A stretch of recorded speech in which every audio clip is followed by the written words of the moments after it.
Avec Miami le week-end dernier, nous avons désormais couru 5 Grands Prix. Vu qu'il y en a 22 ou 23 de prévus, vous m'accorderez donc qu'on arrive presque au quart de la saison. Et oui, mine de rien, on commence déjà à être bien avancé et surtout, on commence à avoir les réponses aux questions qu'on s'était posées durant tout l'hiver à certaines de nos attentes. J'aime vraiment l'idée de faire plusieurs points réguliers dans une saison, ça permet de graver dans le marbre une certaine réalité, de faire des constats, de dérouler un fil conducteur et de savoir ce qu'il faut surveiller pour la suite. Bref, voici le premier baromètre de 2022 consacré à la rentrée. Je vous attends dans les commentaires pour me dire qui vous régale, qui vous déçoit ou qui doit faire mieux. C'est parti. On commence en citant les deux équipes qui ont le mieux réussi la transition 2022. Cet énorme défi, on en parle depuis très longtemps. Eh bien, ça y est, on connaît les deux équipes qui collent un écart à tout le monde. C'est Ferrari et Red Bull qui sont les gagnantes à l'heure actuelle. Pour les rouges, c'est une énorme satisfaction. Ils sont revenus au top après leur chute connue fin 2019, qui les a écartés du haut du panier pendant 2 ans et demi. Ils ont gagné à nouveau, Leclerc, un des meilleurs talents, a désormais la machine pour se battre, et Sainz peut entrer dans le cercle des pilotes qui auront compté en Formule 1. Son palmarès va s'étoffer, et il va avoir l'occasion de prouver ce qu'il vaut. Ferrari joue à nouveau les victoires et les titres. On peut en faire le constat officiel, ce n'est pas rien. Surtout, j'ai le sentiment qu'il confirme la mue entamée sous Mattia Binotto et que j'avais patiemment relevé ces 2 dernières années, comme vous pouvez vous en rappeler. Les changements ont été les bons. Aujourd'hui, on a une écurie stable, compétente dans tous les domaines, qui ne panique pas, qui s'est montrée la meilleure dans la lecture du règlement, qui a sorti un concept excellent dès le départ et qu'elle n'a pas eu besoin d'améliorer pour être en tête du championnat après 5 courses sans le moindre ennui mécanique. Concrètement, chapeau bas, c'est une excellente réussite. Quant à Red Bull, ils ont su rester tout en haut malgré le changement de règlement et émerger en tête malgré une saison 2021 éreintante qui leur a puisé beaucoup de temps et d'énergie. C'est une énorme confirmation de leur valeur. Ils ont eu un démarrage un peu plus chaotique et connu plus d'ennuis que Ferrari. On pense évidemment aux 3 abandons mécaniques qui mine de rien coûtent cher. À certains moments, ils ont moins bien géré également et on a peut-être le sentiment que leur package est plus difficile à appréhender, mais il n'y a rien à redire et depuis Imola, ils semblent même avoir pris l'avantage. Là-dedans, Leclerc et Verstappen s'affirment comme les 2 meilleurs pilotes de ce début de saison et le titre semble se diriger vers une bataille entre les deux. C'était clairement un des meilleurs scénarios qu'on pouvait imaginer durant cet hiver, et bien on l'a. Max marche sur l'eau et plus le temps passe, plus son statut de champion du monde devient naturel. Habitué à jouer devant et ayant également bien plus d'expérience, il semble imperturbable et sans ces 2 ennuis mécaniques, il serait en tête du championnat. Ce pilote est fait d'un autre bois, comme un Mbappé, il semble complètement inarrêtable, il est en tout cas pour l'instant irréprochable. On verra quand Ferrari sera capable de résister sur les lignes droites et que Leclerc pourra peut-être plus se battre. On verra aussi quand la saison sera dans des stades plus avancés, comment il gère, mais à l'heure actuelle, il semble peut-être le candidat le plus naturel à sa propre succession. Charles, lui, a magnifiquement saisi l'occasion de jouer devant. Directement, il a rappelé que le talent qu'il est fait pour ça. Il a ce qu'il faut pour être de la trempe des grands. Les 2 ans et demi de disette forcée sont désormais derrière lui. Son heure est venue d'occuper les premiers rôles et il l'utilise parfaitement. 3 pôles, 2 victoires, 4 podiums, 5-0 sur Sainz en qualif, 5-0 sur Sainz en course, en tête du championnat depuis le début. Concrètement, il a tout d'un champion sur ce début de saison. Maintenant, il faut concrétiser sur la durée. Il y a eu une petite surattaque à Imola et un petit freinage manqué à Miami, mais pas d'inquiétude et on peut faire le constat d'un superbe envol. Pérez aussi est au rendez-vous. Il a monté le niveau par rapport à 2021 et existe dans chaque course en étant à une distance extrêmement satisfaisante de Max, avec en climax sa pole à Jeddah. Clairement, une des satisfactions de ce début de saison. Pour Red Bull, c'est une splendide nouvelle et il arrive actuellement 3e de mon classement à la moyenne générale, ex aequo avec un pilote dont on reparlera plus tard. Pour Sainz, c'est nécessairement plus mitigé. Il s'est sûrement mis un petit peu trop de pression, course en réussite après ses premiers succès, a connu aussi beaucoup de malchance, n'est pas tout à fait au niveau de son coéquipier, et surtout a commis 4 erreurs aux grosses conséquences. Avec ça, il s'est attiré toute la lumière, beaucoup de critiques, des doutes parfois. Avec son podium à Miami, il se sort tout juste d'un bon gros coup de chaud. Le bilan pour l'instant, c'est quelques bévues, mais surtout un retard en performance sur Leclerc et un retard en points, déjà 51 unités. C'est une situation qui, tôt ou tard, risque de faire de lui un numéro 2 par la force des choses. Pour autant, les 3 courses qu'il a terminées sont de mon point de vue bonnes et rassurantes. C'est top dans l'optique du constructeur et je suis certain qu'il peut hausser le niveau. La première pole n'est vraiment pas loin, la première victoire peut être un peu plus loin, mais je suis certain que le temps et les réussites qui vont s'accumuler vont lui permettre de se lancer vers quelque chose de plus fort. Maintenant, la question c'est à quel point peut-il être fort? Pour l'instant, semble y avoir un petit gap avec les 2 de devant tout de même. On passe désormais à une grande liste de top sur ce début de saison, à commencer par le pilote qui est 3e à ex-aequo avec Sergio Pérez dans mon classement par note pour l'instant, c'est George Russell dont on commente les succès à chaque des prix. Son adaptation, elle est géniale, il n'a commis aucune erreur, il est volontaire pour aider l'équipe à surmonter ses soucis, il apporte du sang frais, il a eu 2 qualifs plutôt moyennes mais il les a rattrapés le dimanche où il a toujours été parfait. Il se retrouve au final 4e du général avec uniquement des top 5 en course.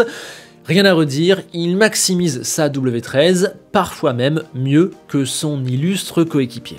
Même si je suis certain de son talent depuis un très long moment, que je suis un de ses plus fervents défenseurs et que j'étais sûr qu'il devait passer chez Mercedes et que ça se passerait bien, eh bien j'avoue qu'il dépasse mes attentes.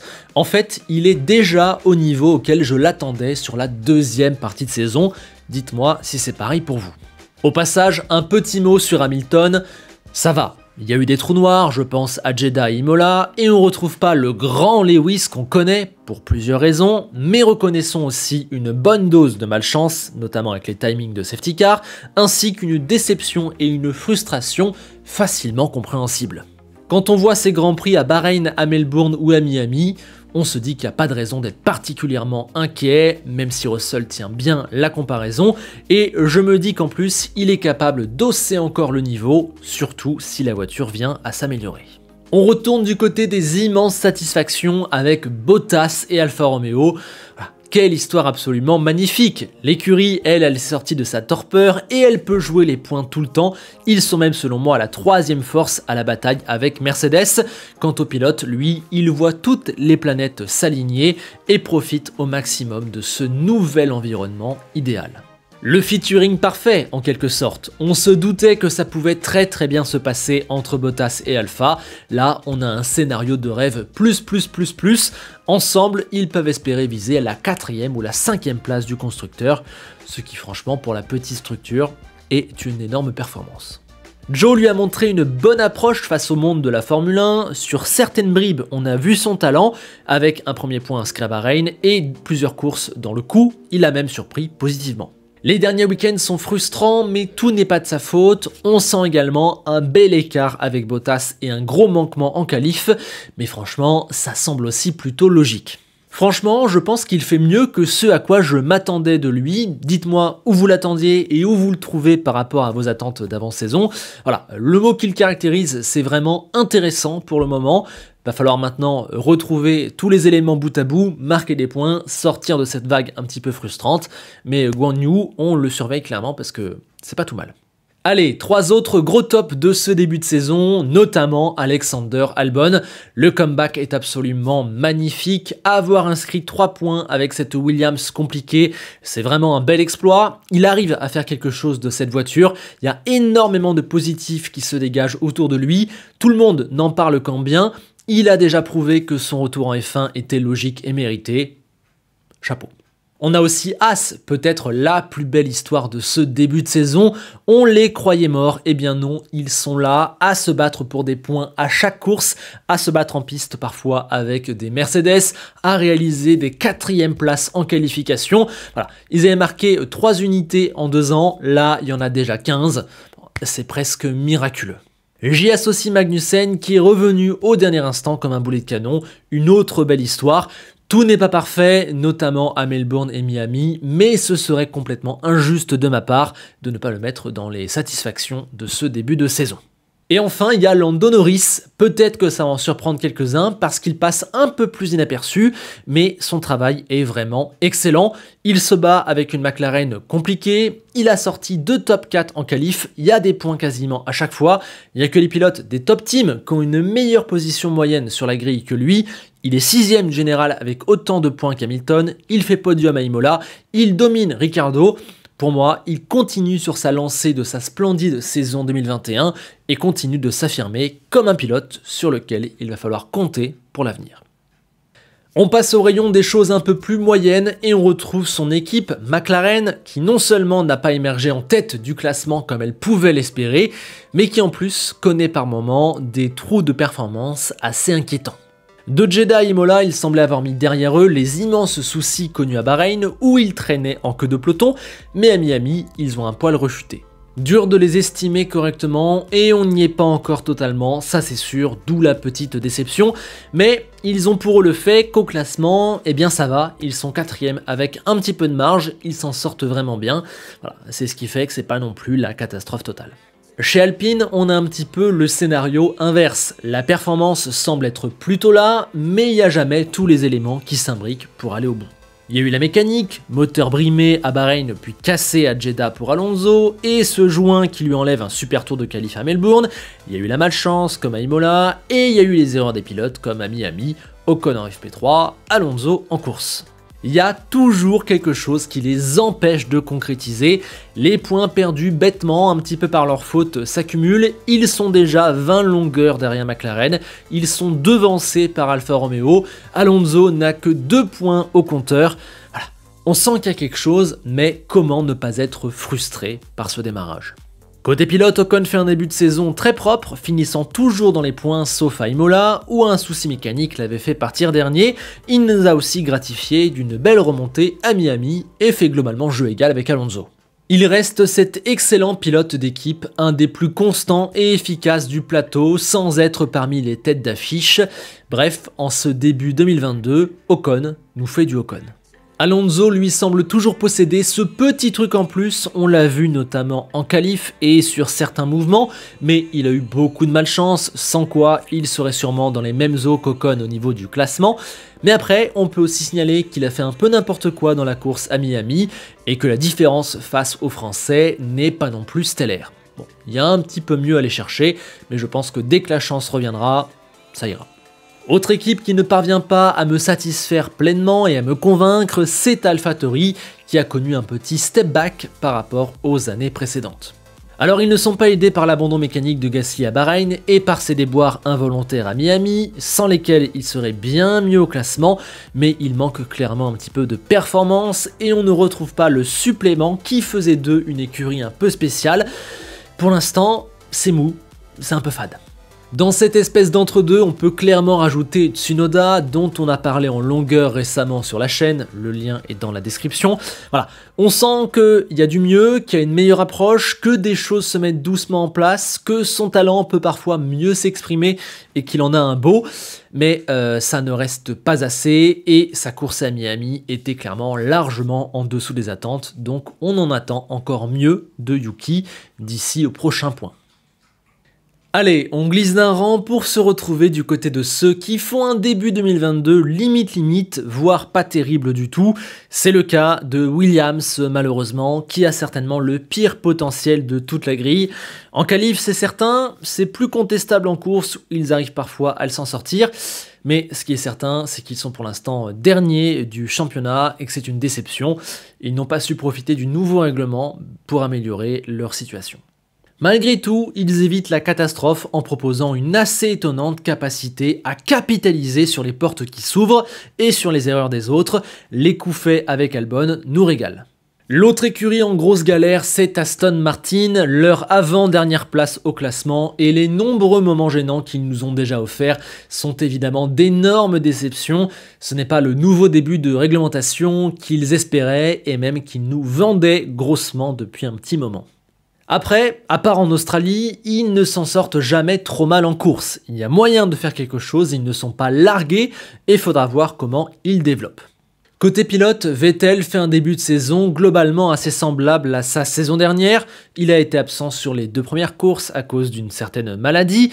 Après, il a été catastrophique à Melbourne, mais c'était ses débuts. Il a été très bon à Imola, et puis moyen, voire très moyen à Miami.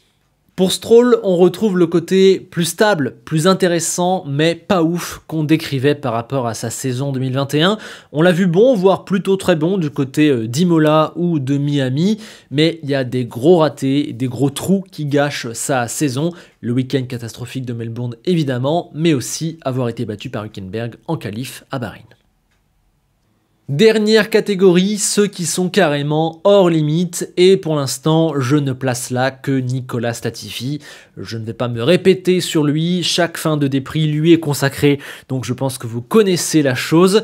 Moi, ce qui me frappe surtout, c'est qu'en dehors par exemple du week-end de Jeddah, où il y a 2 crashs et c'est la catastrophe absolue, ce qui m'inquiète, c'est son niveau de performance les week-ends où ça se passe bien.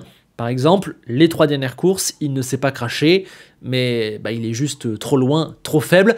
Ça se voit dans les notes, sa meilleure note, c'est 9. Ouais, même les week-ends où il fait tout comme il faut, ça vaut 9. Voilà, je pense que tout est dit sur Nicolas, on ne va pas non plus faire de l'acharnement. Alors dans cette vidéo, je n'ai pas évoqué Pierre Gasly, parce qu'il n'y a pas grand chose à dire, c'est un début de saison correct, bon, un peu comme un Ocon par exemple, ça va, rien à dire.